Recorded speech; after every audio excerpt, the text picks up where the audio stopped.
My dear one, this is not a new word for your life. It is the continuation of something that has already been unfolding with intention. What began before is now moving forward with greater depth and clarity.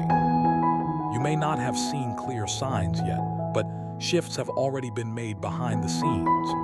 What felt delayed was being refined, and what seemed uncertain was being positioned with careful precision. These words extend everything that has already been spoken over you. They bring reinforcement to what has started and deepen the understanding of where you are being led. Remain steady and open as you continue listening. This is not a restart, it is progression, and it is guiding you further into the breakthrough that is already unfolding in your life. Bring me the burden of your health, the diagnosis that terrifies you, the symptoms that worry you, the questions that your doctors cannot answer, the treatments that drain your body and your spirit, the waiting rooms where time seems to stand still, and anxiety fills every empty second. I am the God who created your body, every cell, every system, every organ, every molecule. I designed you with intention and purpose, and I am not finished with you. My healing power is not limited to what medicine can accomplish. I work through medicine, yes. I work through doctors, yes. But I also work in ways that science cannot explain and medicine cannot replicate. I am the God who restores what disease has damaged. I am the God who regenerates what illness has destroyed. I am the God who speaks life into places where death has been trying to take root. And while I am not promising you a life without physical challenges, I am promising you that I will walk with you through every single one of them. That my grace will be sufficient, that my strength will be made perfect in your weakness, that nothing, not sickness, not disease, not any physical ailment can separate you from my love. There is a man in the scriptures who was sick for 38 years.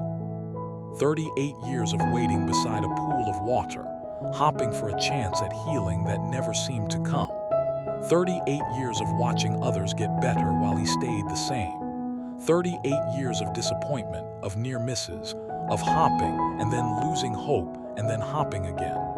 And then I walked up to him and asked him a question that changed everything. I asked him, "Do you want to be well?" It seemed like an obvious question. Of course he wanted to be well. Who would not want to be well after 38 years of suffering? But the question was deeper than it appeared. Because sometimes after you have lived with a condition long enough, you build your entire identity around it. Your limitations become your comfort zone. Your illness becomes your excuse. Your weakness becomes your hiding place. And the thought of being healed is actually terrifying because it means you would have to step out of that identity and become someone you do not know how to be. So I ask you the same question today. Do you want to be well? Not just physically, but emotionally, spiritually, relationally, mentally. Do you want to be well? Because if you do, I have the power to make it happen. Not on your timeline, not necessarily in the way you expect, but completely, thoroughly, in a way that restores not just the symptom, but the root. In a way that heals not just the surface, but the source. Do you want to be well? Then say yes and let me do what only I can do. I want to speak directly to those of you who are dealing with chronic conditions, the kind that does not go away, the kind that you have learned to live with but that takes a toll on you every single day, the kind where the doctors have told you this is something you will need to manage for the rest of your life. I know how discouraging those words are. I know how they make you feel like your future has been defined by a diagnosis, like the boundaries of your life have been drawn by a medical chart. But I want you to hear this clearly. Your diagnosis is not your destiny. Your condition is not your conclusion. The limitations that medicine has placed on your life are not the same as the limitations I have placed on your life, because I have placed no limitations on your life. None. My plans for you are not edited by disease. My purposes for you are not reduced by disability. My love for you is not dimmed by any condition that your body may carry.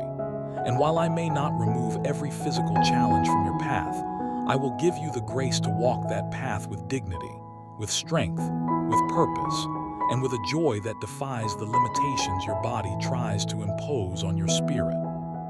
Because your spirit is not subject to your body, your spirit is subject to me, and in me there are no limitations.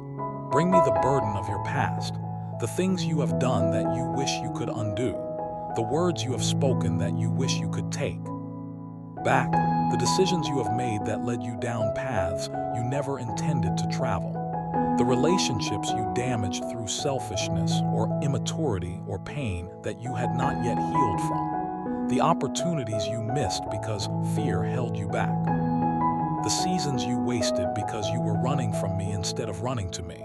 Bring all of it, every regret, every shame, every memory that makes you cringe when it surfaces, and let me do what only I can do. Let me redeem it. Let me take the broken pieces of your past and build something beautiful out of them, because that is what I do. I do not waste anything. Not a single tear, not a single mistake, not a single moment of your life has been wasted, because I am the God who works all things together for good. Even the things that were not good, even the things that were your fault, even the things that came from the worst decisions you have ever made, I can redeem all of it, and I will. Let me tell you what redemption looks like in my hands. It is not erasure. I do not delete your past as if it never happened. I do something far more powerful than that. I transform it. I take the very thing that the enemy meant to destroy you with, and I turn it into the thing that gives you authority to speak life into others who are walking through similar valleys. The pain you experience becomes the compassion you extend. The brokenness you endured becomes the bridge you build for others who are broken. The mistakes you made become the wisdom you share with those who are about to make the same ones. Nothing is wasted in my economy. Not a single moment of suffering, not a single tear of grief, not a single season of wandering. All of it becomes raw material in the hands of a God who specializes in making beautiful things out of broken pieces.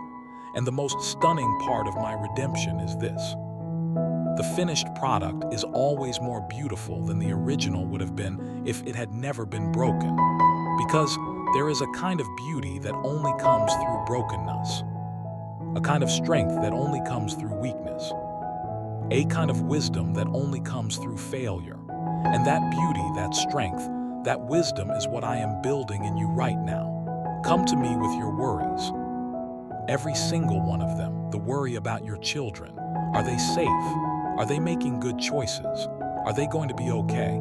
I know those worries keep you awake. I know those worries follow you everywhere you go.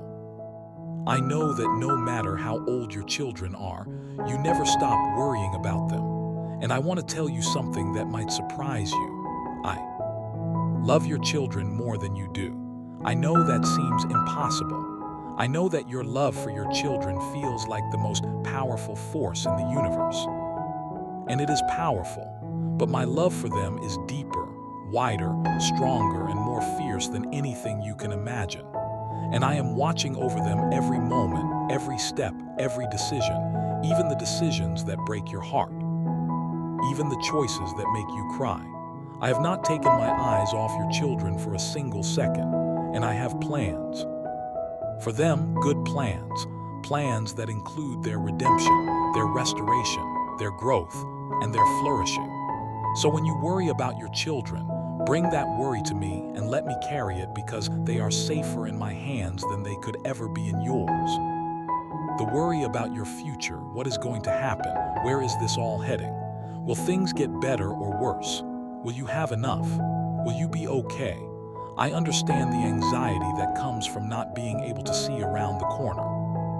The human need for certainty is powerful, and when certainty is absent, anxiety rushes in to fill the void. But I want you to consider something. You have never been able to see the future.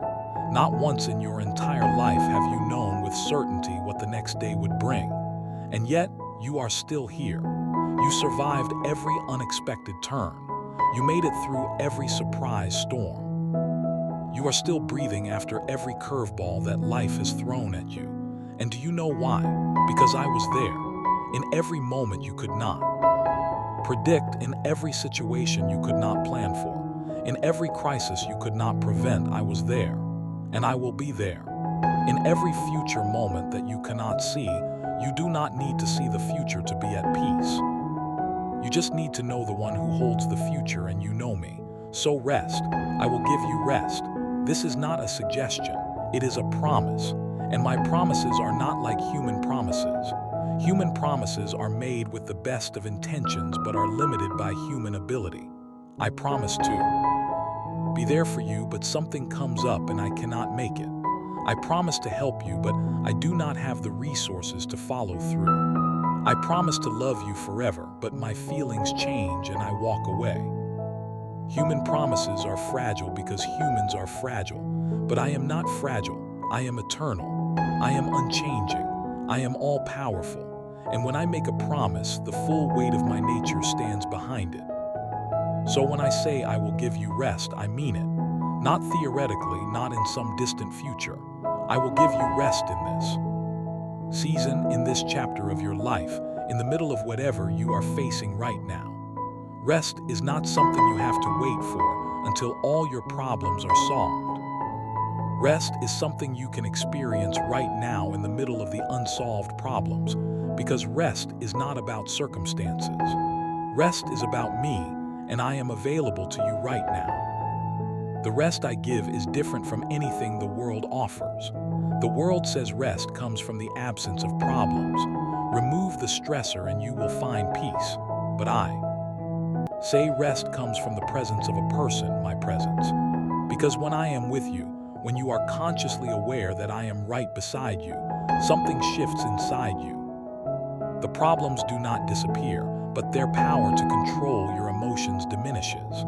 The stressors do not evaporate, but their ability to steal your peace weakens because you are no longer facing them alone. You are facing them with the God of the universe standing right beside you. And when you remember who is standing beside you, the problems start to look a lot smaller. My peace surpasses all understanding.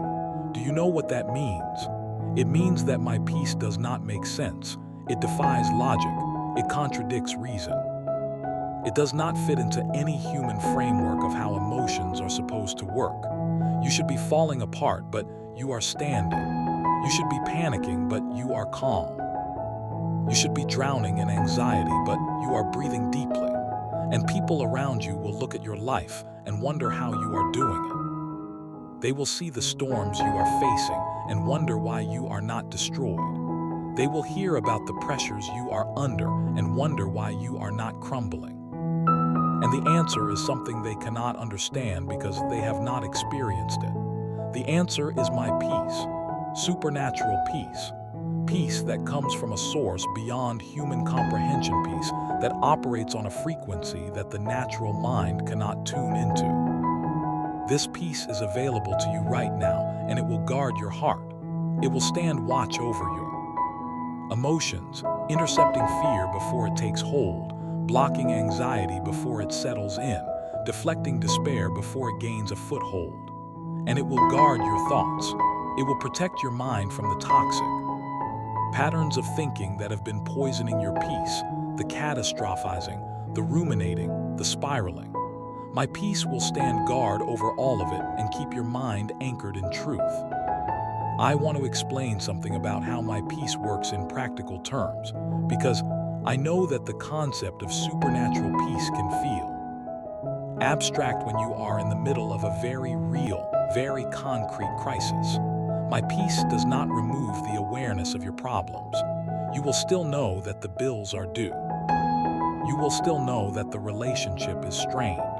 You will still know that the diagnosis is serious. But my peace changes your relationship with that awareness. Instead of being consumed by it, you hold it in perspective. Instead of being controlled by it, you process it through the filter of my faithfulness. Instead of letting it dominate every waking thought, you bring it to me and leave it with me. And then you move through your day with a lightness that does not make sense given what you are carrying. This is not denial, it is delegation.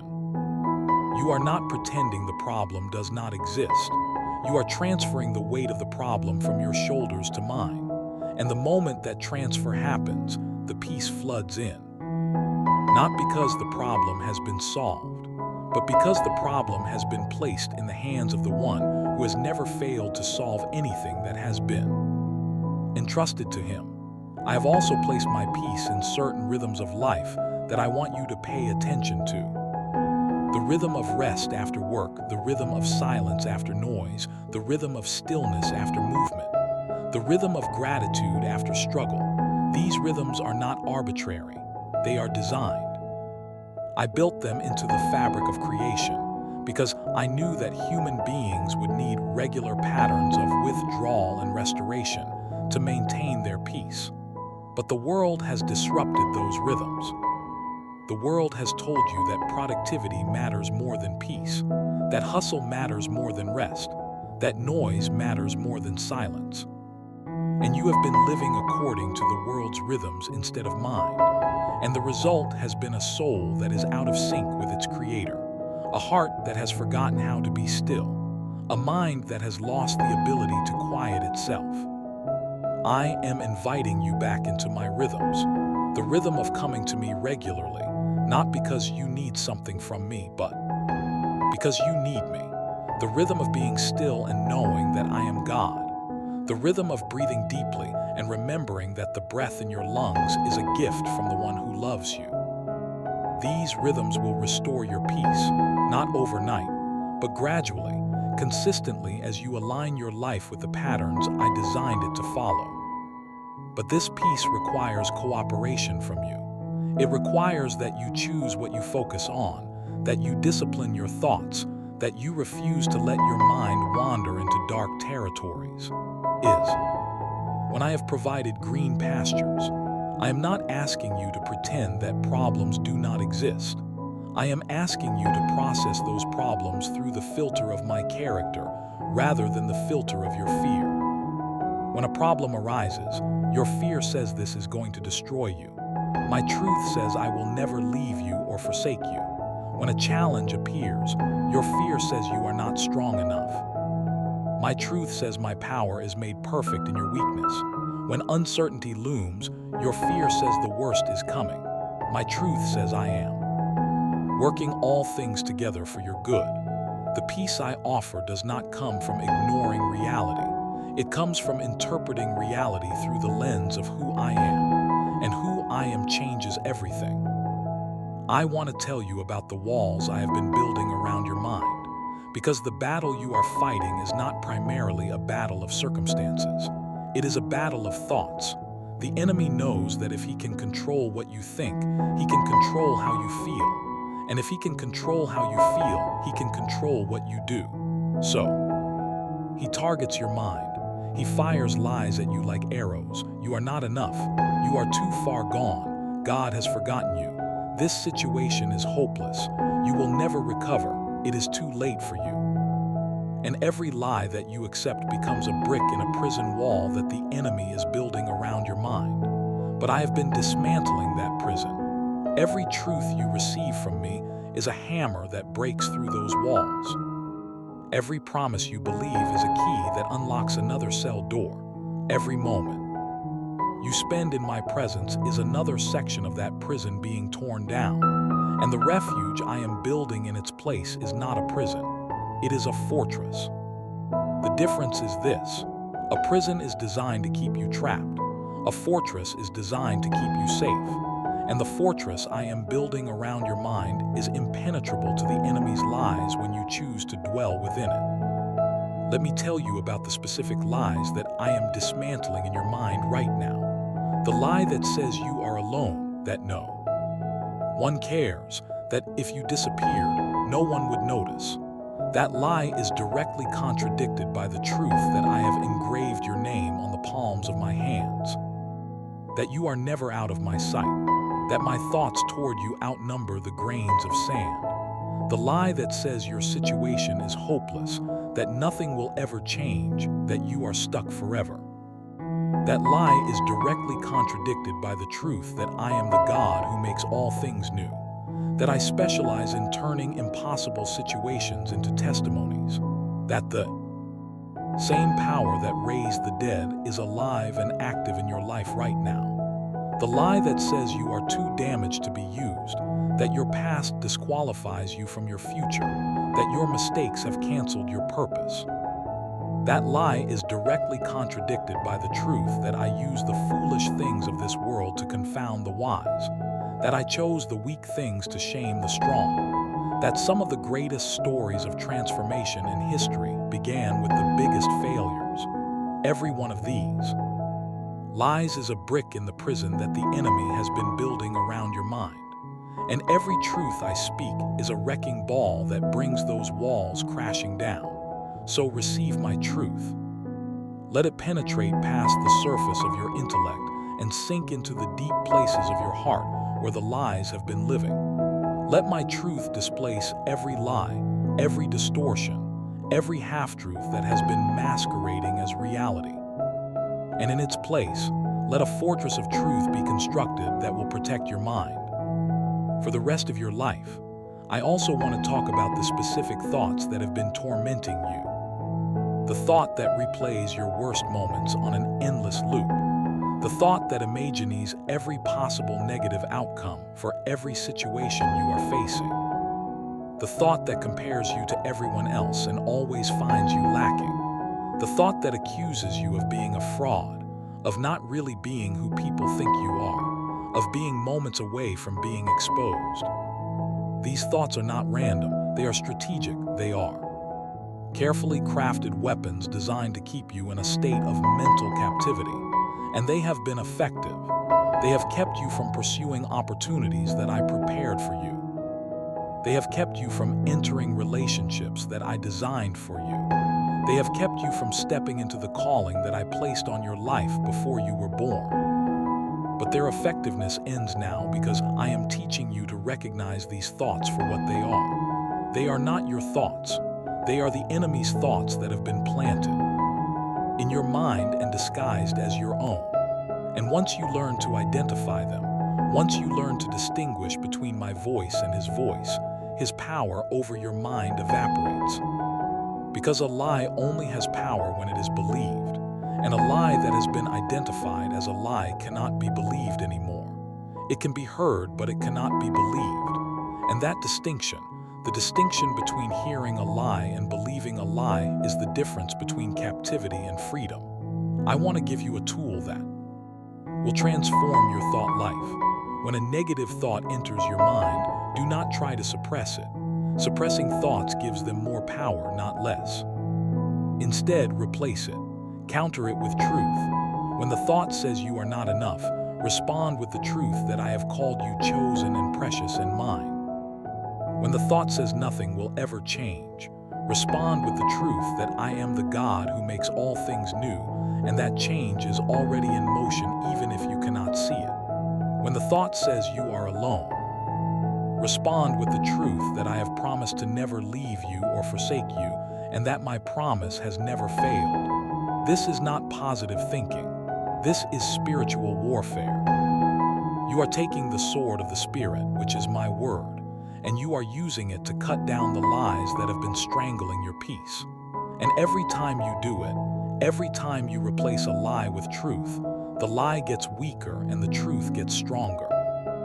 Until one day, the lies stop coming with the same frequency and the same intensity because the enemy realizes that they are no longer effective against someone who has learned to fight back with my word. This discipline of replacing lies with truth is not something you master overnight. It is a practice, a muscle that gets stronger with repetition.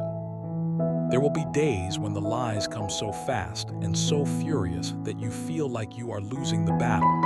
There will be moments when a lie sneaks past your defenses and takes root before you even realize what happened. And when that happens, do not type Amen if you believe in God.